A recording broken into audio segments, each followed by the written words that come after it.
క్రీస్తునందు ప్రియమైన శుభవచనం దేవుని ప్రియులందరికీ యేసుక్రీస్తు ప్రభువారి ప్రశస్తమైన శక్తిగల నామమున ఈ ఉదయకాల శుభాలు అందిస్తున్నాం. సియోనులో నుండి నా తండ్రి మిమ్మల్ని ఆశీర్వదించునుగాక, ఉన్నత స్థలములో నుండి ఆయన మీకు సహాయం చేయునుగాక, ఈరోజు ప్రభు మిమ్మల్ని హెచ్చించునుగాక. ఆమెన్. God bless you. ఈరోజు శుభవచనం కొరకు 75వ సంకీర్తన 7వ వాక్యం. దేవుడే తీర్పు తీర్చువాడు, ఆయన ఒకని తగ్గించును ఒకని హెచ్చించును. ఈరోజు శుభవచనం, దేవుడు హెచ్చించువాడు. చాలా చక్కటి మాటలు దేవుని వాక్యంలో మనం చూస్తాం. ఈ 75వ కీర్తన అంతా మీరు ధ్యానం చేస్తే చూడండి, అహంకారులై ఉండకుడని అహంకారులకు నేను ఆజ్ఞ ఇచ్చుచున్నాను, కొమ్ము ఎత్తకుడి, ఎత్తుగా కొమ్ము ఎత్తకుడి, పొగరు పట్టిన మాటలాడకుడి అని భక్తిహీనులకు నేను ఆజ్ఞ ఇచ్చుచున్నాను. తూర్పు నుండి అయినను పడమటి నుండి అయినను అరణ్యము నుండి అయినను హెచ్చు కలగదు, దేవుడే తీర్పు తీర్చువాడు. అమూల్యమైన మాట అండి. దేవుడే తీర్పు తీరుస్తాడు. చాలాసార్లు మనం ఇతరులకు తీర్పు తీరుస్తాం, అది మన పని కాదండి. యేసుక్రీస్తు ప్రభువారు కూడా కొండ మీద ప్రసంగంలో, మీరు ఎవరికి తీర్పు తీర్చొద్దు, తీర్పు తీర్చుట నా పని, పగ తీర్చుట నా పని. అవి దేవుని విషయాలండి. మనం ఎవరికి తీర్పు తీర్చకూడదు. తీర్పు తీర్చు మనుషుడా, నీవును అట్టి కార్యములనే చేయుచున్నావు కావా? ఏ విషయంలో ఇతరులకు మనం తీర్పు తీరుస్తామో ఆ విషయంలో మనకు మనం తీర్పు తీర్చుకోవాలి. ఎందుకంటే ఆ విషయాలు మనలో ఉన్నాయి అన్న విషయాన్ని కూడా మనం జ్ఞాపకం చేసుకోవాలని యేసు ప్రభువారు చాలా స్పష్టంగా చెప్పారు.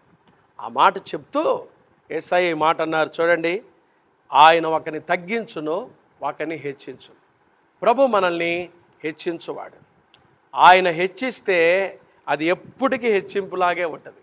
ఆయన తగ్గిస్తే జీవితంలో వాడు ఎప్పుడు పైకి రాలేడు, వాడికి హెచ్చింపు రాదు. దేవుని వాక్యంలో ప్రభు చేత హెచ్చించబడిన వారిని చాలామందిని చూస్తాం. పరిశుద్ధ బైబిల్ గ్రంథంలో పేతురు రాశాడండి, దేవుడు తగిన సమయమందు మిమ్మల్ని హెచ్చించున్నట్లు ఆయన బలిష్టమైన చేతి క్రింద దీన మనస్కులయుండుడి. దీనులను హెచ్చించువాడు. పెంట కుప్పల మీద నుండి ప్రధానులతో కూర్చుండబెట్టుటకై ఆయన దీనులను హెచ్చించువాడు. ఎంత గొప్ప దేవుడండి. ఎవడు దీనుడై నలిగిన హృదయము గలవాడై నా మాట విని వణుకుచుండునో వానినే నేను దృష్టించుచున్నాను, వానినే నేను హెచ్చించుచున్నాను.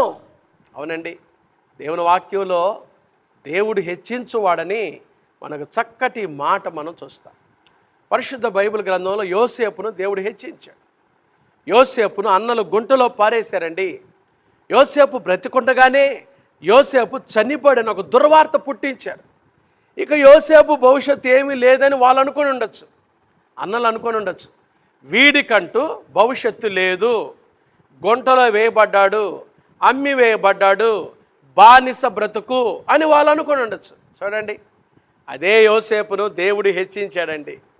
దేవుడు హెచ్చిస్తే, ఒక మనిషిని దేవుడు హెచ్చిస్తే ఏ మనిషి కూడా ఆయన హెచ్చింపును అడ్డుకోలేడు. ఆటంకాలు ఎన్ని ఉన్నా, ఆవేదనలు ఎన్ని ఉన్నా దేవుడు హెచ్చిస్తాడు. ఎబ్బేజు పుట్టగానే వేదన అని పెట్టింది వాళ్ళమ్మ. ఏ తెల్లైనా బిడ్డను కనేటప్పుడు వేదనతోనే కంటది. ఆమె శారీరక వేదన పడింది, మానసిక వేదన పడింది, ఆత్మీయ వేదన పడి వీడికి వేదన పుత్రుడు అనే పేరు పెట్టింది.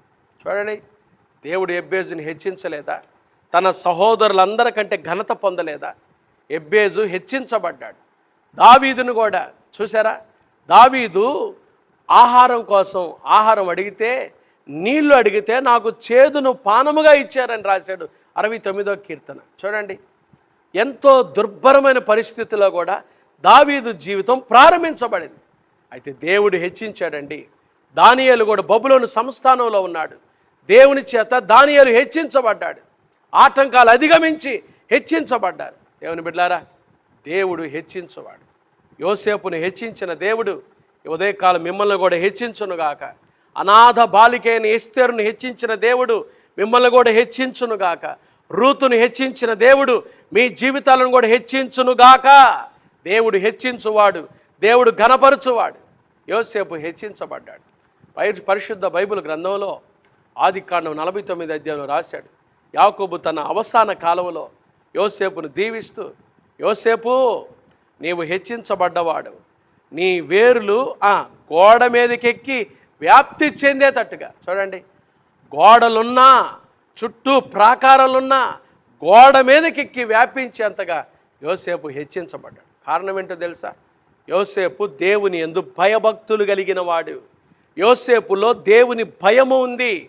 దేవుని భయము అనే మాటకు అర్థం ఏంటో తెలుసా?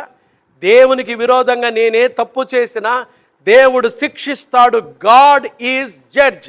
దేవుడు న్యాయాధిపతి. ఆయనకి విరోధంగా నేనే తప్పు చేసినా ఆయన శిక్షిస్తాడు. దేవుని యందు భయభక్తులు కలిగిన వాడు. అంతేకాదు, యోసేపు హెచ్చించబడటానికి యోసేపు దేవుని ఎదుట నిర్మలమైన మనస్సాక్షి కలిగిన వాడు. యోసేపు మనస్సాక్షి is conscious, pure before God. దేవుని ఎదుట పవిత్రమైన మనస్సాక్షిని కాపాడుకున్నాడు యోసేపు. అందుకనే దేవుడు యోసేపుని హెచ్చించాడు. మూడవదిగా, యోసేపు హెచ్చించబడటానికి కారణం దేవుడు యోసేపుకు తోడుగా ఉన్నాడండి. దేవుడు యోసేపుకు తోడుగా ఉన్నాడు. దేవుడు ఒకనికి తోడుగా ఉండాలంటే, ఆ వ్యక్తి దేవుని తోడును అనుభవించాలంటే ఎల్లప్పుడూ దేవుని స్మరణ కలిగి, దేవుని యందు భయభక్తులు కలిగి, దేవుని కొరకు మంచి మనస్సాక్షి కలిగి, దేవుడు చూస్తుండని భయము కలిగి ఎవరైతే నడుస్తారో దేవుడు వారికి తోడుగా ఉంటారు. వారి పనులన్నిటిలో తోడుగా ఉంటాడు, ఆశీర్వదిస్తాడు. అలాంటి వారిని దేవుడు హెచ్చిస్తాడు.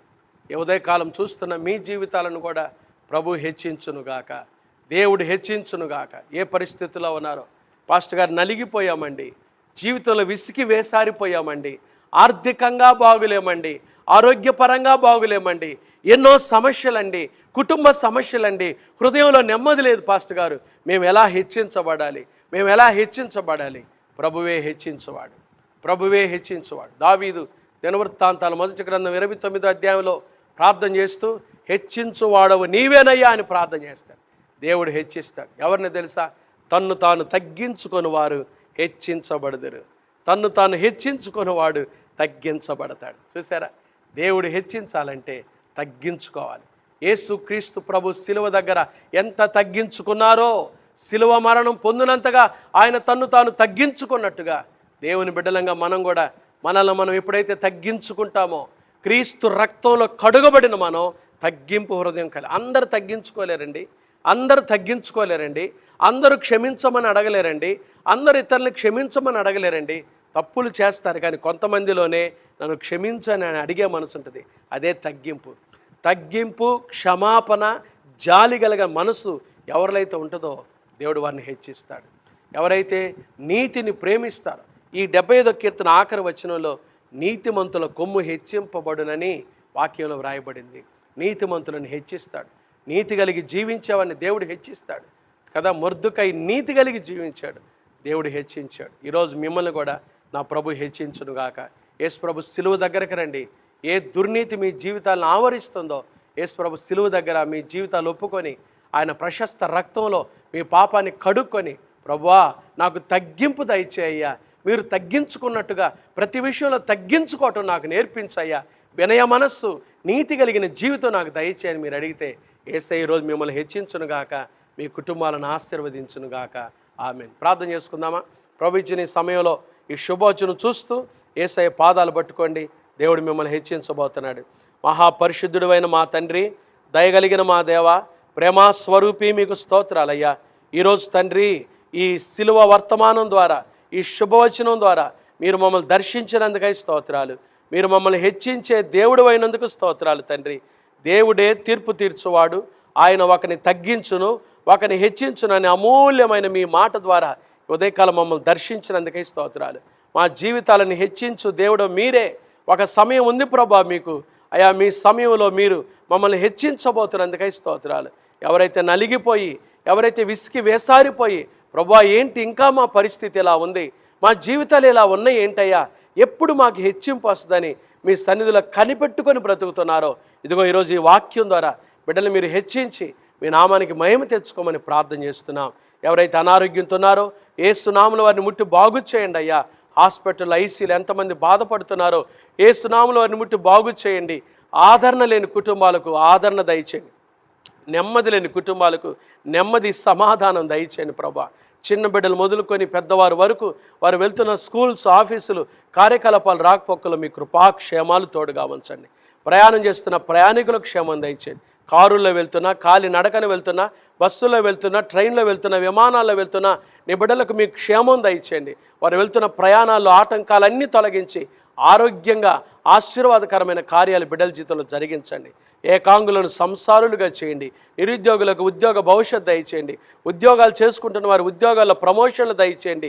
ఆశీర్వదించండి, కృప తోడుగా ఉంచండి. గర్భిణీ స్త్రీలకు సుఖమైన ప్రసవం దయచేయండి. గర్భం లేని తల్లులు ఎవరైతే ఉన్నారో వారి గర్భాలు తెరిచి వారిని ఆశీర్వదించండి ప్రభువా. వ్యాపారం చేసుకుంటున్న వారి వ్యాపారాలు దీవించండి. చేతుల కష్టార్జితం చేసుకుంటున్న వారి చేతుల కష్టార్జితాన్ని దీవించండి ప్రభువా. నీ బిడ్డల్ని అన్ని విషయాలు ఆశీర్వదించండి. కోర్టు సమస్యలతో నలిగిపోతున్న వారికి పరిష్కారం దయచేయండి, నెమ్మది దయచేయండి ప్రభువా. ఏ కుటుంబంలో నెమ్మది లేదో వారికి నెమ్మది దయచేయండి. ఈరోజు పుట్టినరోజులు, వివాహ వార్షికోత్సవాలు, శుభకార్యాలు తలపెట్టుకుంటున్న వారిని మిక్కిలి దీవించండి అయ్యా. రాబోయే నూతన సంవత్సరాలు నీ బిడ్డలకు ఆశీర్వాదకరమైన కార్యాలు చేయమని ప్రార్థన చేస్తున్నాం. ఇల్లు కట్టుకుంటున్న వారిని దీవించండి అయ్యా. వారు ప్రారంభిస్తున్న వ్యాపారాలు, ప్రారంభిస్తున్న పనులు మీరు ఆశీర్వాదకరంగా మార్చమని ప్రార్థన చేస్తున్నాం. కొద్దితో ప్రారంభిస్తున్నారు, వారు మహావృక్షమై అభివృద్ధి పొందుదురుగాక, మీ ఆశీర్వాదం కలుగునుగాక. సహాయం దయచేయండి అయ్యా. మా సిబిసి సంఘాన్ని, కుటుంబాలను మీరు దీవించండి, పరిచయలను దీవించండి. ఇంతకంటే 1000 ఎక్కువ రెట్లు ప్రభా మీరు ఆశీర్వదించి అయా, తూర్పు నుండి, పడమటి నుండి, ఉత్తరం నుండి, దక్షిణ నుండి నీ ప్రజలను పోగు చేసి నలు దిశలా వ్యాప్తి చేసి శాఖోపశాఖలుగా విస్తరింపచేసి మీ కార్యాలు జరిగించమని మీ సేవకులను మీరు భద్రపరిచి, మీ కౌగిటిలో భద్రపరిచి క్షేమాన్ని దయచేసి అనేకమైన వర్తమానాల ద్వారా సంఘం దీవించబట్టుకు, ప్రజలు దీవించబట్టుకు సాధనాలుగా మీరు వాడుకొనమని మీ చేతులకు అప్పగించుకుంటూ మీ కృప దయచేయమని యేసు నామమున ప్రార్థిస్తున్నాము తండ్రి, ఆమేన్. త్రియేక దేవుని ప్రేమ, కృప, సమాధానములు ఈ శుభోచనంలో పాల్గొన్న దేవుని ప్రియులందరకు ఆయన చేత హెచ్చించబట్టుకు ఇష్టపడి తీర్మానం తీసుకున్న దేవుని ప్రియులందరికీ, సిబిసి కుటుంబాలకు, పరిచర్లకు ఇప్పుడు ఎల్లప్పుడు ప్రభు రాకడ పర్యంతం తోడైండునుగాక. ఆమేన్. God bless you. దేవుడు మిమ్మల్ని దీవించునుగాక. ఈరోజు ఉదయం 11 గంటలకు స్త్రీల కూడుకుందండి. దేవుని ప్రియులందరూ పాస్టమ్మ గారు, లిడియా ఫిలిప్ గారు వర్తమానం అందిస్తారు. 11 గంటల నుంచి 12:30 గంటల వరకే సంఘంలో, సిబిసి పరిచర్యలో. కాబట్టి అందరూ ప్రేమించి స్త్రీలందరూ కూడా ఈ అవకాశాన్ని సద్వినియోగం చేసుకోవాల్సిందిగా మనం చేస్తున్నాం. God bless you.